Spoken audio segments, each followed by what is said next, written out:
Hi, I'm Michelle Renee Hiatt of American Quilter Society, and we are in category 3, which is our hand quilting category. So technically you only need the quilt to be hand quilted. You can use other mechanisms to construct the top, but Barb Korengold actually hand pieced, hand appliqued, hand embroidered this entire quilt. The only thing that was applied by machine was the piping binding. Is that correct? Yes. And the quilt's name is the third Spool's a Charm. Yes. And you named it that because? I had to order a third spool of quilting thread for the first time.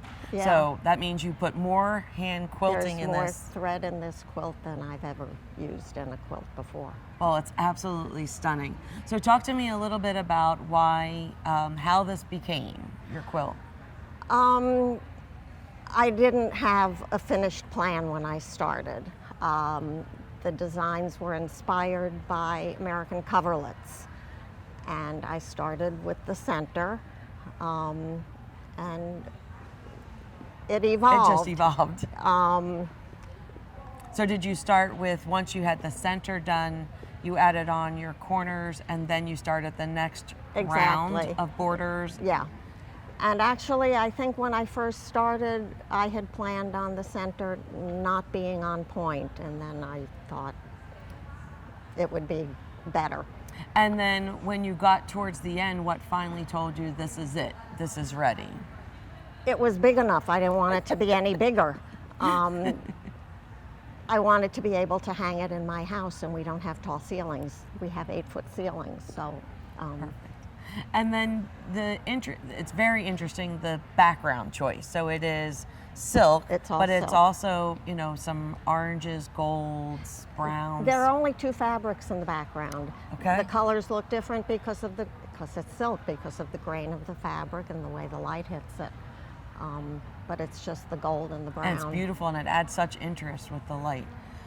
Now, the flower designs, are those your creations, or did you take them from? Well, all the designs are based on coverlet designs, but if you look at the coverlets, there's like a space in between each petal, so I didn't want to do that. So you know, I finagled the designs, and to make them your own, basically. Yeah. And then the hand stitching, the hand embroidery on top. So how did you go about determining which needed it and what you were going to leave just as the hand applique? The quilt tells me. It speaks to you. Yeah, it tells me what it wants. I mean, like for instance, the white flowers, I knew I didn't want to interfere with the white by adding embroidery, except for in the center of the flowers. These flowers needed more than that. So I hate this question when I get it as a quilter. How long did it take? How long did you work on this, right? I think probably from beginning to end about 3 years, but you know, life happens, and I don't remember exactly what part of the pandemic, but that was involved also, and some family things that were involved also. So, but I think from start to finish about 3 years. Excellent. And this is its second showing with us at AQS Quilt Week. It actually awarded in Grand Rapids. It got a ribbon in Grand Rapids. And so you've just entered our 2025 contest through Paducah. For Daytona, Branson, and Paducah. Yeah. Excellent. Well, I look forward to seeing it there. Anything else you want to share with us about your quilt? This is the second silk quilt that I've made. I haven't given up on cotton. I like working with. They're both different, but I like them both. I'm hoping that the one I'm working on now is also silk. I'm hoping the one after that will be cotton again. And I was just about to ask you, are you working on your next quilt? So it sounds like you are, and it's silk as well. Yes, it is. It is. Well, but excellent. It'll be a while. Well, I'm so grateful that you sent it to us to show and allow everyone to see it, both now at home as well as here.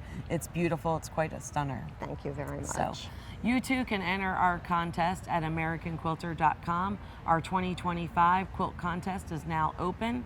The deadline for Daytona is September 19th, and Branson follows it, but you can get that entire schedule at AmericanQuilter.com. You can't win if you don't enter, so we hope you enter our contest. And more than anything, we'd love to see you here at an American Quilt Week. Our schedule is out for 2025, and you can check it out online.